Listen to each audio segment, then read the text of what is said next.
में देखो क्या होता है बेटा, प्रोफेज में डीएनए का धागा उलझा पड़ा हुआ है, इसीलिए हम कहते हैं यहाँ पर इंटरट्विन्ड है या यहाँ पर ज्यादा है।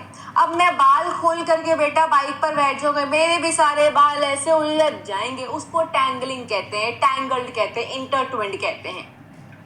यहाँ पर क्रोमोसोम नहीं दिख रहा है इसलिए क्रोमोसोम की विजिबिलिटी लेस है।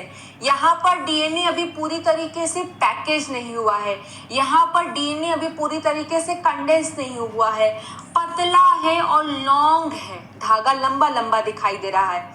लेकिन जब सेल अगले फेज में जाएगा तो वो क्रोमैटिन नहीं क्रोमोसोम लेकर के जाएगा, जैसा कि आप देख सकते हो। दैट मीन्स लेट प्रोफेज में आपको क्रोमोसोम दिखाई दे रहा है जो थिक है, मोटा है और छोटा है। ठीक है, डीएनए कंपैरेटिवली यहाँ पर ज्यादा पैकेज्ड है, डीएनए कंपैरेटिवली यहाँ पर ज्यादा कंडेंस्ड है, डीएनए अब क्रोमोसोम के रूप में दिखाई दे रहा है। अब देखो इस पे तह लग गई है, ये सुलझ गया है।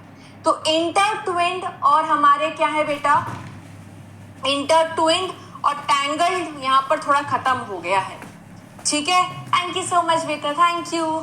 ठीक है, अब अगला फेज क्या हो जाएगा। अच्छा एक बात बताओ, मेटाफेज हम कब बोलते हैं? मेटाफेज हम तब बोलते हैं जब न्यूक्लियर मेम्ब्रेन कंप्लीटली टूट जाती है और ये क्रोमोसोम साइटोप्लाज्म में आ जाए। यहाँ पर एक और चीज देख रहे हो तो अच्छा, एक बच्चे का डाउट था, मैंने कमेंट में देखा था, मुझे नाम नहीं याद है कौन सा बच्चा था, मैं आपको बता देती हूँ। ये देखो, ये है सेंट्रोसोम।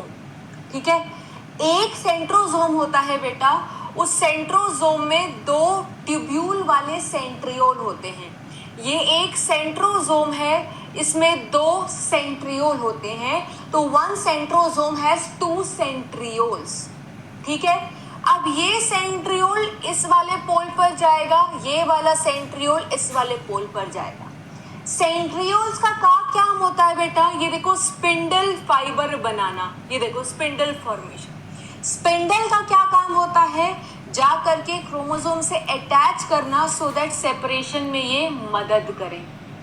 ठीक है, ठीक है, चलिए ये रिवाइज करने के बाद अगला रिवाइज करते हैं। एक और चीज था, ये जो सेंट्रोसोम सेंट्रियोल है ना, ये स्पिंडल फाइबर तो बनाता ही है। स्पिंडल फाइबर कैसे स्ट्रक्चर होते हैं बेटा, माइक्रोट्यूब्यूल के बने हैं। माइक्रोट्यूब्यूल मतलब ट्यूबुलिन प्रोटीन, ट्यूबुलिन मतलब ये प्रोटीनेशियस है।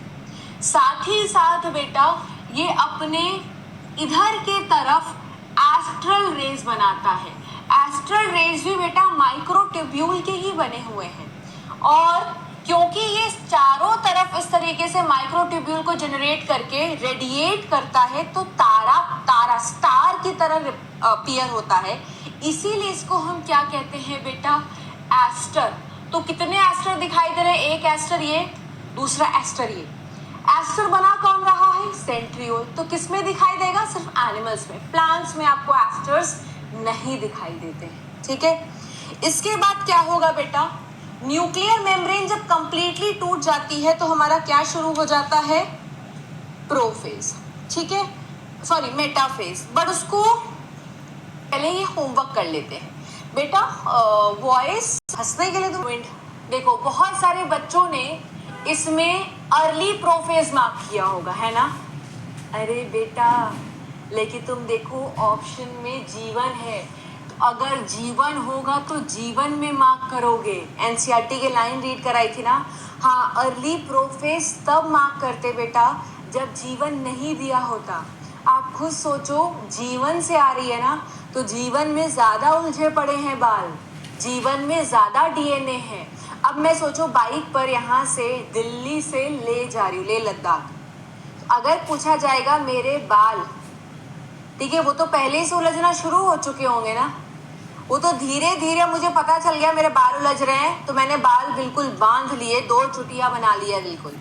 ले लद्दाख तक जाते जाते मेरे कोई बाल उलझे नहीं बल्कि सुलझ गए हैं, है ना। तो उलझने कहाँ से शुरू हुई, जब से मैंने दिल्ली पर यहाँ से भ्रमण करना शुरू किया तब से। ठीक है, तो जीवन से ही स्टार्ट हो जाता है।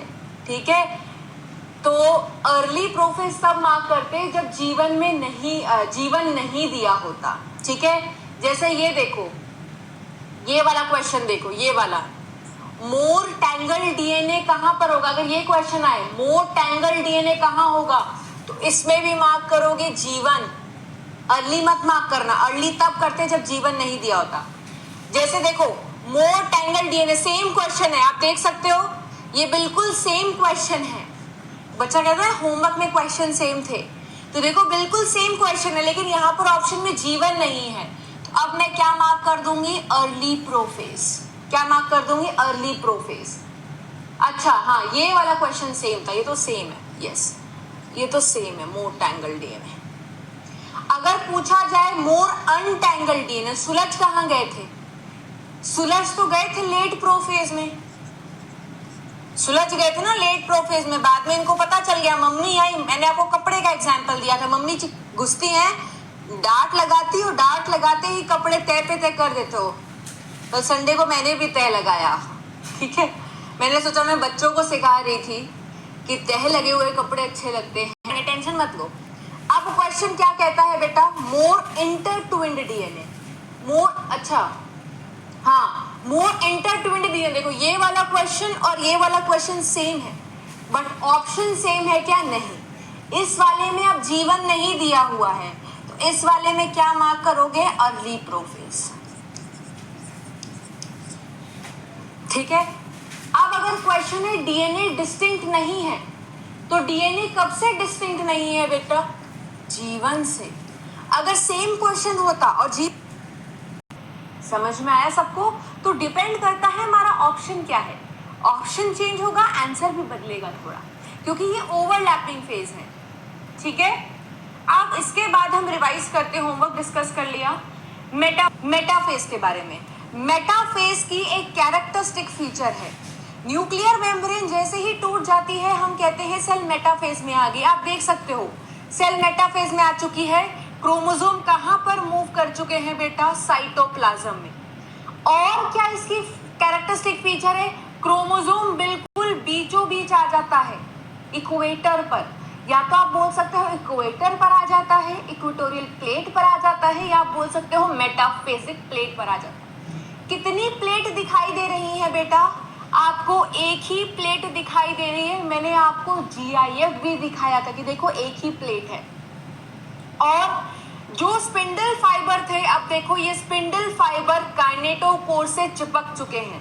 तो अगर क्वेश्चन पूछा जाए स्पिंडल फाइबर फॉर्मेशन कहाँ कंप्लीट हुई, मेटाफेज में। स्पिंडल फाइबर फॉर्मेशन होना कब शुरू हुई थी, प्रोफेज में। जैसा क्वेश्चन वैसा जवाब। स्पिंडल फाइबर काइनेटोकोर से चिपक कब गई थी, मेटाफेज में। क्रोमोसोम बीच में कहां आ गए, मेटाफेज में। न्यूक्लियर मेम्ब्रेन डिसइंटीग्रेट कर गई, बिल्कुल मेटाफेज, ठीक है। अब बहुत बढ़िया से आपको दिखाई दे रहा है, एक नंबर है, number of chromosome is only 1, तो नंबर और इसकी साइज पढ़नी है तो सबसे अच्छा फेज इसको माना जाता है।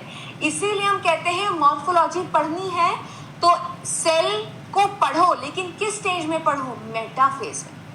कंडेंसेशन होना शुरू हुई थी प्रोफेज में, खत्म कब हुई, मेटाफेज में।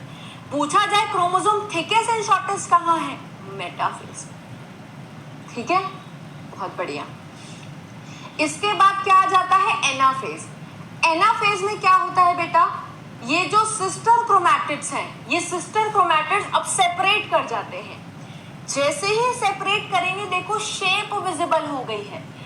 तो अगर आपको क्रोमोसोम का शेप पढ़ना है तो शेप के लिए कौन सा पढ़ोगे, शेप के लिए पढ़ोगे आप विच फेज, एनाफेज।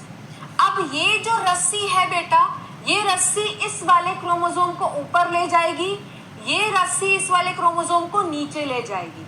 जैसे जैसे रस्सी खींचेगी, मैंने कुआं में पानी वाली बाल्टी का एग्जाम्पल दिया था, जैसे जैसे अपनी बाल्टी को अपनी ओर खींचोगे रस्सी क्या होती है, उसकी लेंथ छोटी होती चली जाती है, ठीक है।